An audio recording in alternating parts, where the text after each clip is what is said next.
tuloy, ha? Continue. Kasi isang oras lang naman yung para sa Panginoon eh. Yung pag-usap-usap lifetime yan eh, no? Ayan, tayo po ay darako sa gawain po ng ating Panginoon sa loob ng isang oras po, no?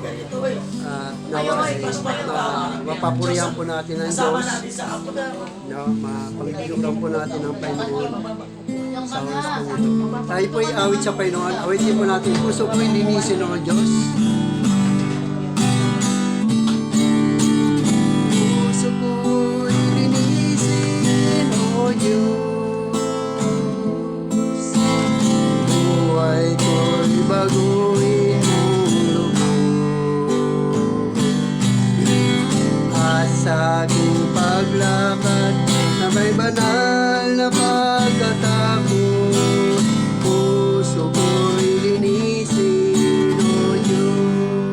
Minsan pa, puso ko'y linisin, O Diyos. Buhay ko'y baguhin mong lubos.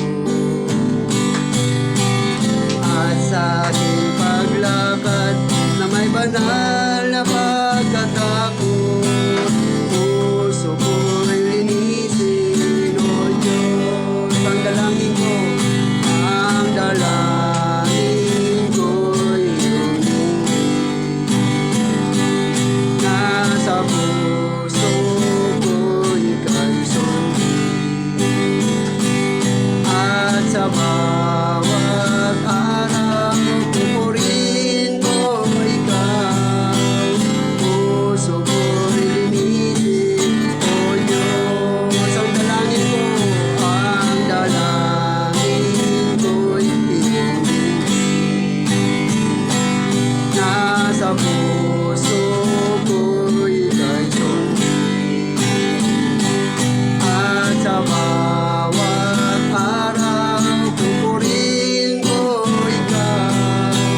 Puso ko'y linisin, O Diyos. Puso ko'y linisin, O Diyos. Puso ko'y linisin, O Diyos.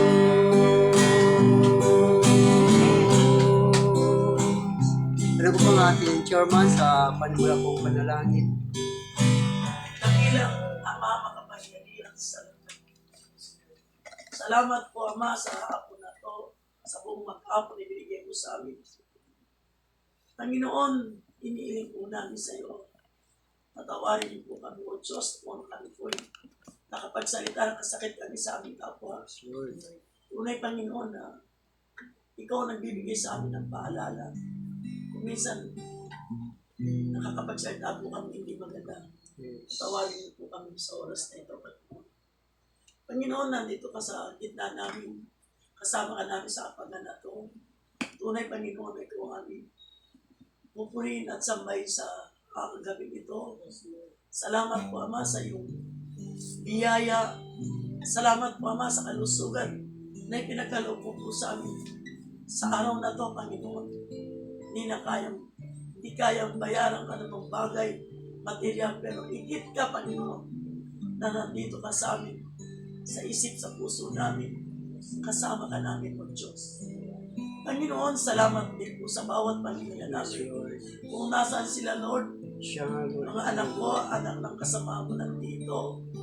Lord, idantay niyo po yung mapagpalang kamay sa bawat anak namin, O Diyos, na nandito, Lord.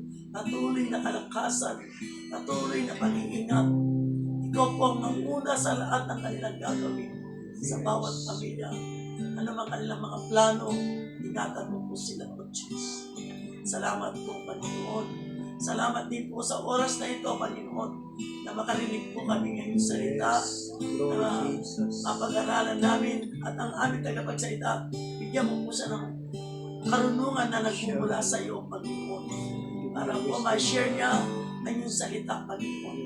Magamit po namin sa buhay namin, sa pang-araw-araw namin buhay, Panginoon. Salamat po sa iyo, Diyos.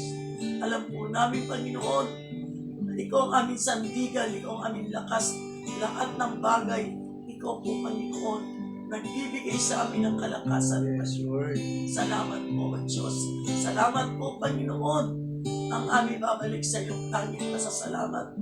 Walang hanggan ang aming pasasalamat sa iyo, Panginoon. Thank you, Jesus. Thank you, Lord. Thank you. Okay, patuloy po natin purihin ang Diyos sa oras po nito. And let us continue to worship the Lord sa pamagitan ng mapapuring awit. Yes, glory Jesus. Nananalig ako sa iyo, aking Ama, sa biyayang dulot mo sa iyo ay nagmula. Pag-ibig mo'y wagas, aking nadama. Jesus na aking Diyos, ika'y sinasamba. Minsan pa, nananalig ako sa iyo, aking Ama, sa biyayang dulot mo sa iyo ay nagmula. Pag-ibig mo'y wagas, aking nadama. Jesus na aking Diyos, ika'y sinasamba. Hirap na buhay ko, di ko alintana. Kung ito'y mawawala, wala nang pag-asa. Lunas ang ngalan mo, ako'y pinagpala. Jesus na aking Diyos, ika'y sinasamba. Hirap na buhay ko, hirap na buhay ko, di ko alintana. Kung ito'y mawawala, wala nang pag-asa. Lunas ang ngalan mo, ako'y pinagpala. Jesus na aking Diyos, ika'y sinasamba.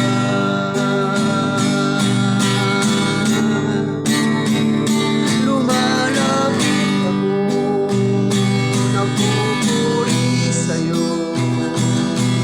Nais ko madama ang presensya mo. Umaawit ako, sumasamba sa'yo. Jesus, Diyos ka ng buhay ko. Aawitin ang pag-ibig mo, sasamba sa Espiritu. Sanggit nitong labi, matamis na ngalan mo. Jesus, Diyos ka ng buhay ko. Minsan pa lumalapit ako, nagpupuri sa'yo. Nais ko madama ang presensya mo.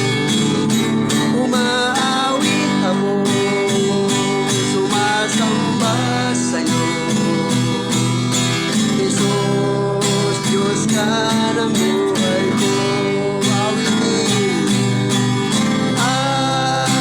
Awitin ang pag-ibig mo,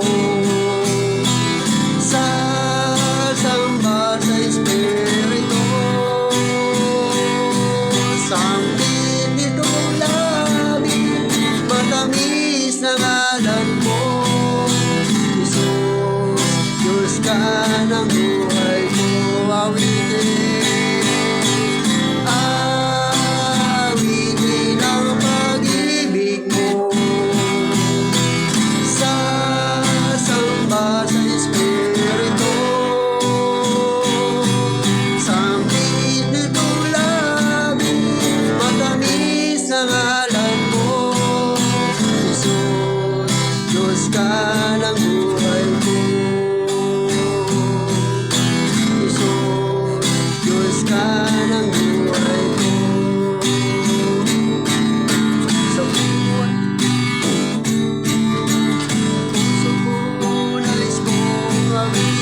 ka, Panginoon, ang bawat sa amin, Panginoon Diyos.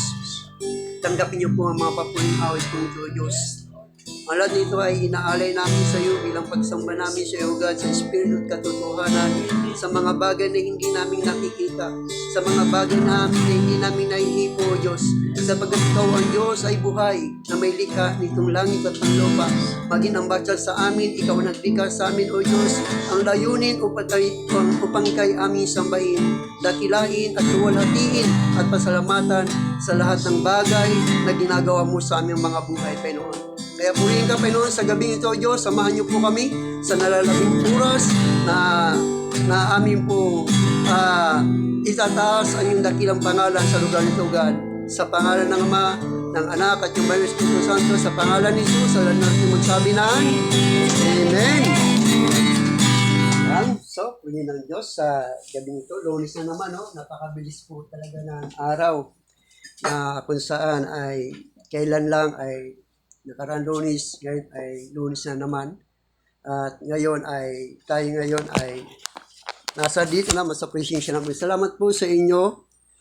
Hindi po nasasayang ang pagdaling nyo po sa gawain ng Panginoon. Sapagkat ito po ay may pangako ang Diyos sa bawat isa po sa atin. Ang pangako po sa atin ng Diyos ay buhay na walang hanggan. No, yan po ang dahilan kung bakit tayo po ay nagpupuri para pagdating ng takdang panahon ay mapasa atin po ang buhay na walang hanggan. Para yung mga pangarap natin sa buhay, gusto natin magkaroon ng magandang bahay, magkaroon tayo magandang kinabukasan, nagsusumikap tayo na makamit natin ang mga bagay na yun at mayroon tayong ginagawa para mapasa atin ang ating mga pangarap sa buhay. Ganon din naman, kung gusto nating makamtan ang pangako ng Diyos at buhay na walang hanggan, ay kailangan maging masipag din tayo sa gawain ng Diyos.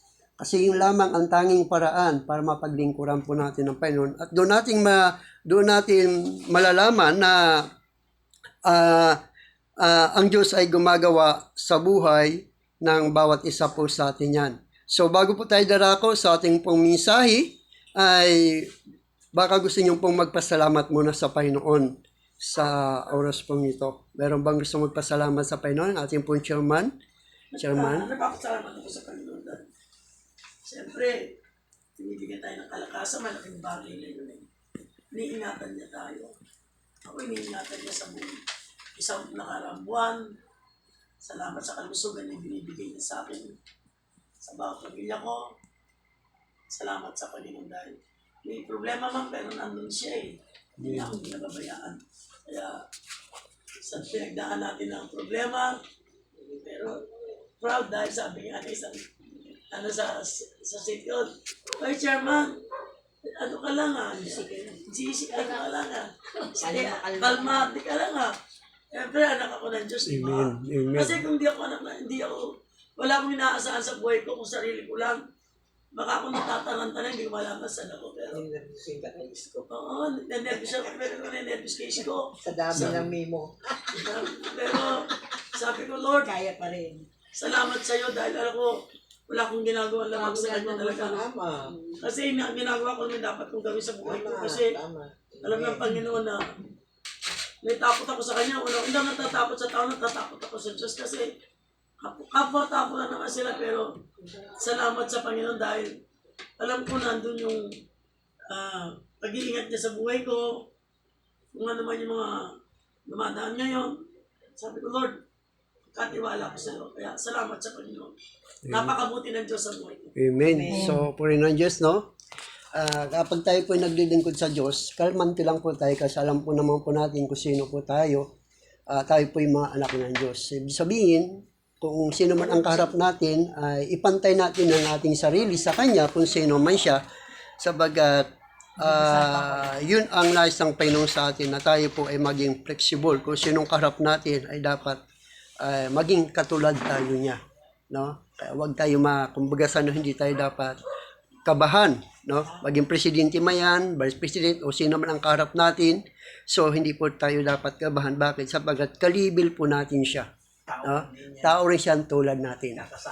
No? So, kumbaga sa ay, ang wala lang sa kanya, marahil hindi niya kilala ang Diyos na ating pinaglilingkuran. Ayun ang kaibahan doon, no? Sapagat ang mga mayayaman ay talagang walang panahon para paglingkuran ng Diyos. Okay, meron pang gusto magpasalamat sa Panginoon? Yan. Nasasalamatan ko ang ating makapangyarihan Diyos sa lahat ng mga bagay at gagawin na pinagkakaloob niya sa aming pamilya, sa aking mga anak. Tinataas ko po lahat sa Kanya ang aking mga problema, nabibigyan naman ako ng solusyon. Maraming salamat, Panginoon. Amen. Amen. No? So, purihin ang Diyos no? Sa buhay ng ating kapatid. Sino pa? Tinataas ko rin po itong problema ko sa taong ito na sana magpatawad po siya. Amen. Ang taong mahihirap. Meron din siyang mali. Amen. No? So, purihin ang Diyos talaga. Maraming salamat, Ama, sa pagmamahal niyo sa amin. Ano? So, gawin lang natin yung kaya natin gawin. Yung hindi natin kayang gawin, ipagkatiwala natin sa Diyos yan. No? Parang sasakyan yan. Pag may capacity lang po tayo, kung hanggang doon lang tayo, yun lang ang dapat mong dalhin. Yung hindi mo na kaya, ibigay mo na kay Lord yan. Bahala na si Lord ang maggumawa niyan. Meron pang gusto? Kagawad ba? Sino magpasalamat sa Panginoon? Amen. Hallelujah. No?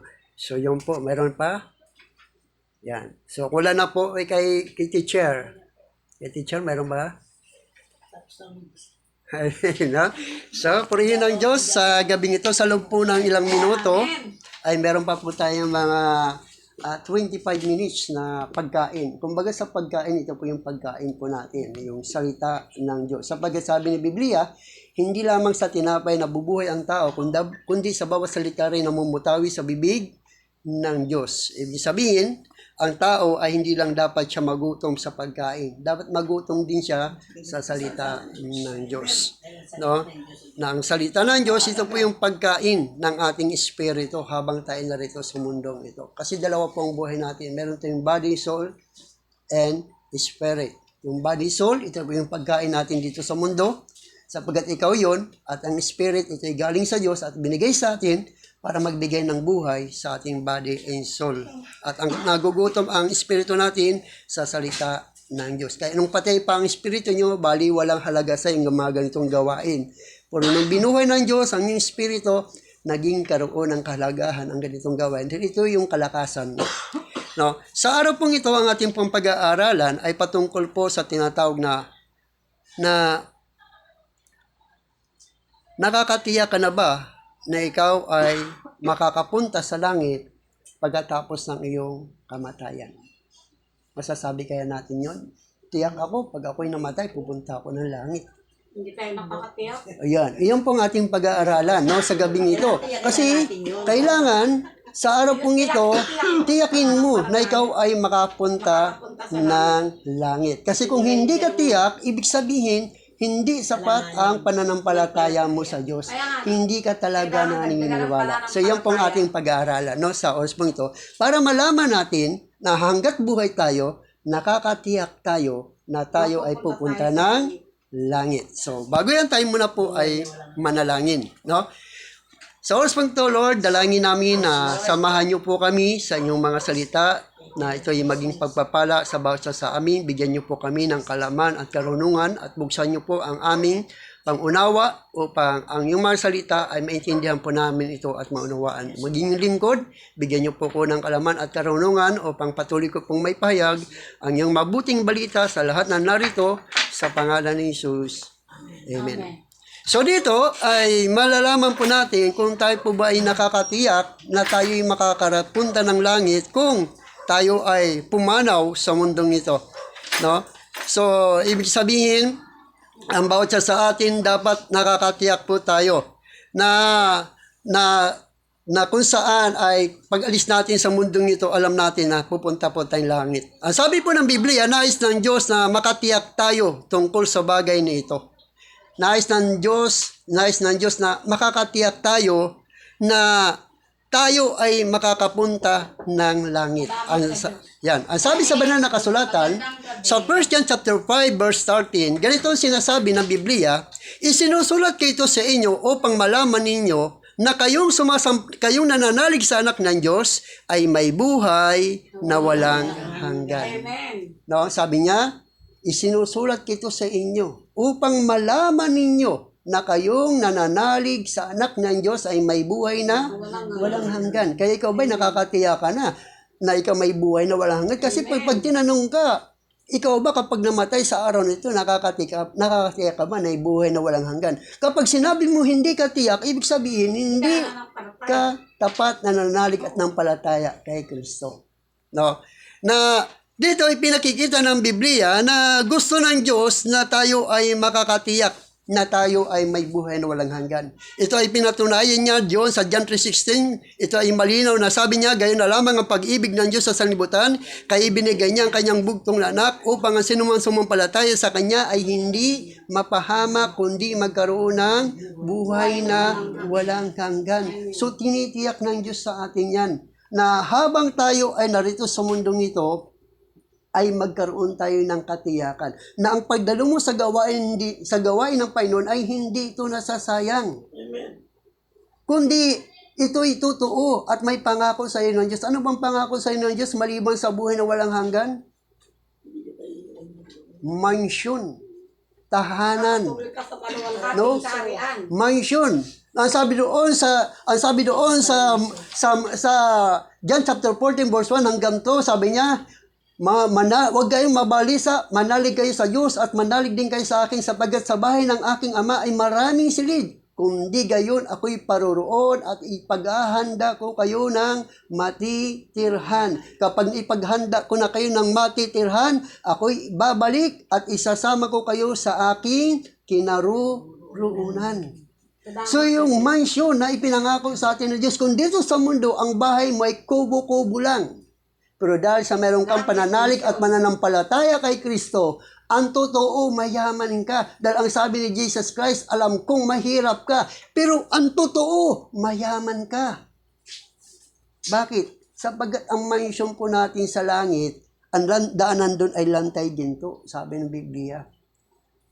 Kung dito sa mundong to, ang ginto ay ninanakaw at hinahanap. Doon, hindi mo nahanapin. Apak-apakan mo na lang kasi lantay ginto ang daanan doon, sabi ng banal na kasulatan na kung saan ay ipinangako niya ito sa atin na habang tayo nabubuhay sa mundong ito ay magkaroon tayo ng pananampalataya sa Diyos.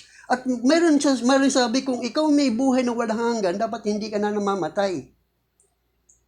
Alam niyo po ba, kaya namamatay po tayo dahil iyon ang kailangan.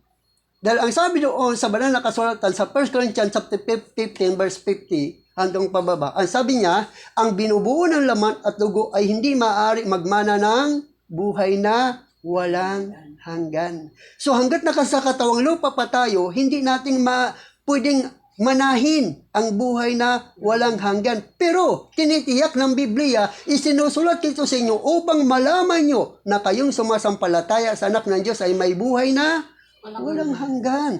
Kaya hanggat nandito pa tayo sa mundong ito, tiyakin na natin na tayo ay may buhay na walang hanggan. Na kung saan dito sa mundong ito, dayuhan lang tayo rito. Hindi po tayo mananatili habang panahon. Ang buhay mo rito sa mundong ito, sinasabi doon sa banal na kasulatan, sa aklat ng Genesis chapter 6 verse 3, sabi niya, hindi ko na pinihintulutan na mabuhay na matagal ang tao.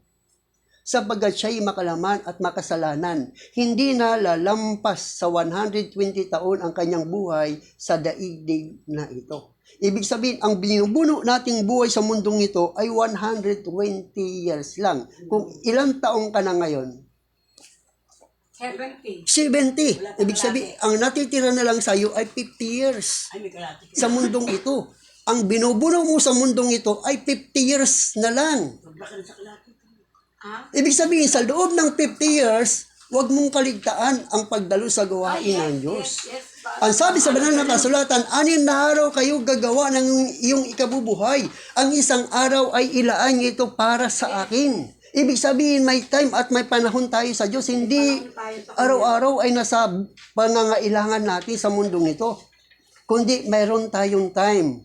Ang time na ibinigay sa atin ng Diyos, isang araw lang, isang oras lang ate. No? Isang oras lang. Pero alam mo bakit exempted to sa isang araw? Dahil ang sabi sa Biblia, ang pinagkaisahan dito sa lupa ay pinagkaisahan sa langit. Ang pinakakawalan dito sa lupa ay pinakakawalan sa langit. Ang tatalian dito sa lupa ay tatalian sa langit. Ibig sabihin, pinagkaisahan natin na tayo ay magkakaroon ng gawain sa lugar nito tuwing araw ng Lunes, isang oras, aksip po yun sa Panginoon. Amen. Amen. Tinatanggap ng Diyos yun. Na kung saan ay nakikita niya na tayo ay nagsusumikap. Bakit kailangan natin magsumikap? Dahil naligtas lang po tayo sa biyaya. Hindi po tayo naligtas sa pangako. Ang naligtas sa pangako ay ang bansang Israel. At ang katuparan ng pangako ng Diyos nung si Kristo yung mamatay sa cross, kaya sinabi ni Jesus Christ, it is finished. Ibig sabihin, naligtas na ang bansang Israel. Ngunit hindi nila tinanggap si Kristo bilang Panginoon at sa rin tagapagligtas ng kanilang buhay, kaya nabaling ang kaligtasan sa atin.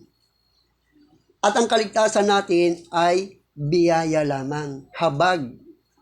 Nagkaroon nahabagan tayo ng Diyos. Nagkaroon din tayo ng kaligtasan. Problema lang sa atin, hindi lahat tayo ay maliligtas. Hindi lahat may bilang lang po tayong mga hintil. Ang sabi sa banal na kasulatan, ang pagmamatigas ng bayang Israel ay hindi panghabang panahon. Ito ay tatagal lamang hanggang sa makalapit ang kabuuan bilang ng mga hintil na tinawag ng Diyos. Kabuuan hintil. Ibig sabihin, pag nabuo ng bilang ng mga hintil, ito yung mga binigyan ng Diyos ng pangako na mayroon tayong tiyak na buhay na walang hanggan. At ang makakarinig lamang nito, yung mga taong pinili ng Diyos. At naniwala pa ba tayo pinili tayo ng Diyos? Yes, amen. Amen. Dahil sa dami-daming tao, pumunta ako sa labas, nagyaya ako dyan. Ay, busy ako pas. Inikot ka, may Bible sa, busy ako pas. Pero kayo, nandito kayo. Amen? Amen. Nagbigay ng time, nagbigay ng panahon, nakatunayan, isa kayo sa mga tinawag at pinili ng Diyos. Amen. Amen. Para magkamit ng buhay na walang Mapalad hanggan. tayo, mapalad. Mapalad tayo. Para kami dahil Para pagdating ng takdang panahon, na matapos ang kontrata natin sa mundong ito, pupunta tayo sa langit. Amen. Kasama Ngayon, ang tanong, alam nyo ba ang daang papuntang langit? tuturo ng Diyos. Amen. Sino? Tuturo rin. Tuturo ng Diyos. Dapat alam natin to. Kung sino ang daang papuntang langit. Si Kristo. Yes, 100%.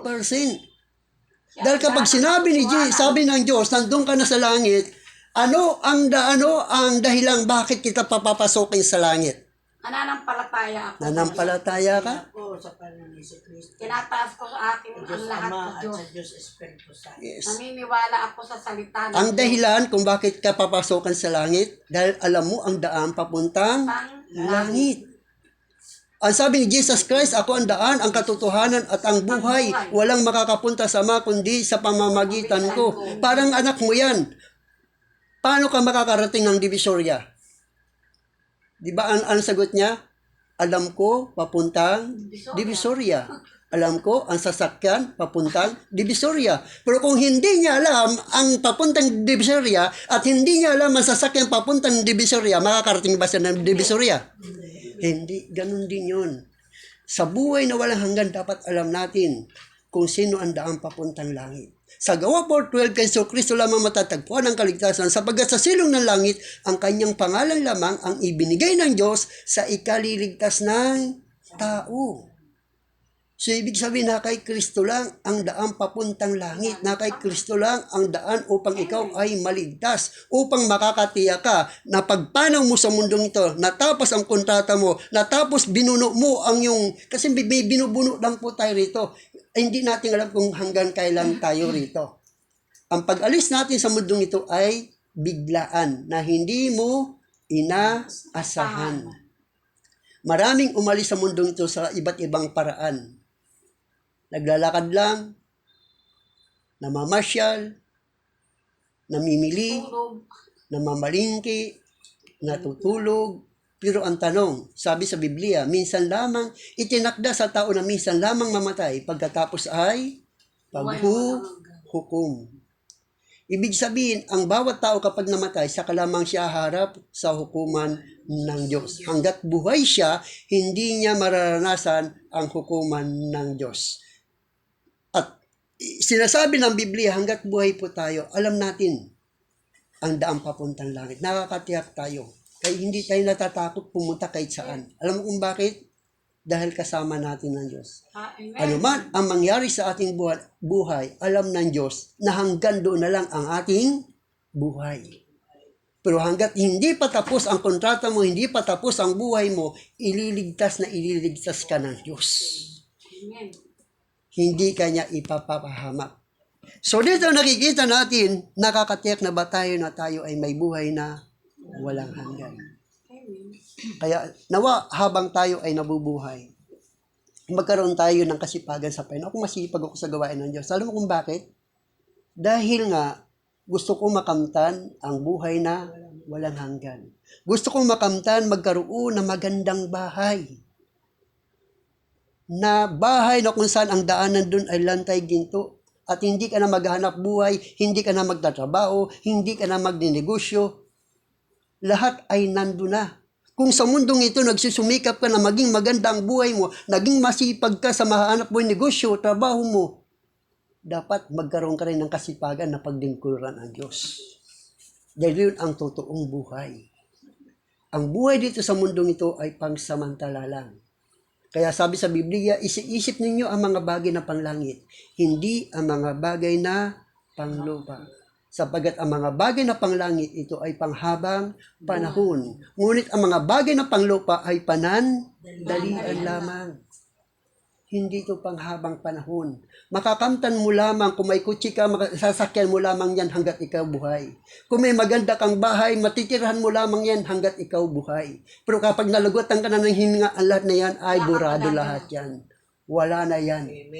Amen. Wala na yung pakinabang sa buhay mo. Sapagkat hindi mo yan madadala sa iyong pupuntahan. So sa oras pong ito, salamat sa lahat ng narito nawa ay naunawaan, naintindihan po natin at naunawaan kung bakit tayo naglilingkod sa Diyos, kung bakit naging masipag tayo sa paglilingkod sa Diyos. Dahil ang sabi sa Biblia, hindi lahat ng tumatawag sa akin, Panginoon, Panginoon, iyaon lamang sumusunod sa kalooban ng aking amang nasa langit. Kaya ang sabi sa Biblia, huwag niyong kaligtaan ang pagdalo sa patipon-tipon. Gaya ng ginagawa ng ilan, bukos magpalakasan kayo sa isa't isa, sapagat alam nating malapit nang dumating ang ating tagapagligtas. So purihin ang Panginoon sa gabi nito, nawa ay meron tayong naintindihan at meron tayong naunawaan kung bakit nakakatiyak ba tayo na tayo ay makakapasok sa langit. Ang tanong, oo o hindi? Oo. Yes, nakakatiyak po tayo na tayo ay makakarating ng langit kapag tayo ay namatay sa mundong ito. Lahat po tayo ay papanaw. Si Jesus Christ po, ang ating Panginoon sa Kristo, na pumanaw din po eh. Ang mga alagad, pumanaw din. Dahil ang sabi ni Jesus Christ, ang mundong ito, hindi ito ang aking kaharian. Ang aking kaharian ay ang langit. Kung saan ako naroon, ay nandun din kayo. Yun ang gusto ng Panginoon sa buhay po natin. Na tayo ay patuloy na sumampalataya sa Kanya habang tayo ay nabubuhay hanggang sa matapos ang kontratang ibinigay sa atin. Yung mga taong nakakulong, binubuno nila ang panahon sa loob ng kulungan. Hanggat hindi natatapos ang panahon na itinakda sa kanila, hindi sila makakalabas. Ganon din naman. Habang binubuno natin ang panahon na ibinigay sa atin ng Diyos, hindi tayo makakarating sa langit hanggat hindi ito natatapos. Kaya sana sa buhay natin sa mundong ito, patuloy tayo maglingkod sa Panginoon.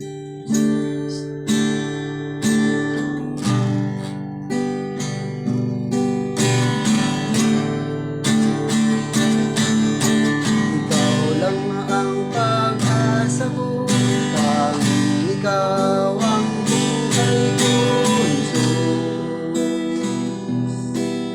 kahit ako'y nangangamba, basta't ikaw ang kasama, panalangin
sa panghuling panalangin.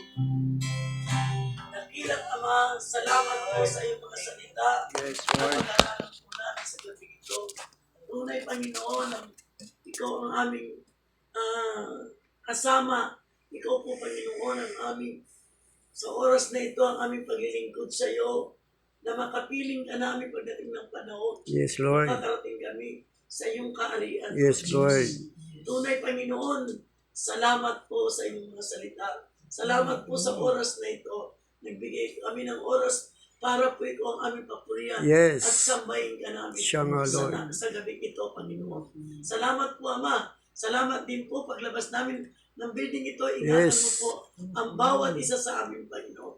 Ganon din po, Diyos, ang aming mga naka-duty sa gabi ito. Yes, Ang Lord. kahilingan po namin, Thank you, Lord. ang kapayapaan sa aming lugar, Panginoon. Salamat po, Diyos. Sana po walang mangyaring sakuna at walang Yes, mangyaring Lord. sulong sa aming lugar, Panginoon.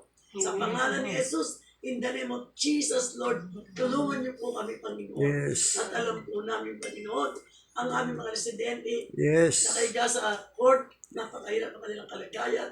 Panginoon, sana po, Diyos, na magkaroon po sila ng maayos, makabalik po sila sa Yes, kanilang Lord. Diyos, sa kanilang pangangailangan, Panginoon. Salamat po, Panginoon. Pinupuri ka namin at ikaw ang Diyos na luluwalhati namin sa buhay namin ito, Panginoon. Thank you, Jesus. Thank you, Lord. Amen. So, salamat po. God bless po. Ay, Binigyan naman sila ng pera ng 41,000. Pero Bakit wala silang pamilya? Bakit nandyan pa rin sila? Tagal. Meron naman silang Baka bigas. naghihintay pa yan. Check. May pagkain naman.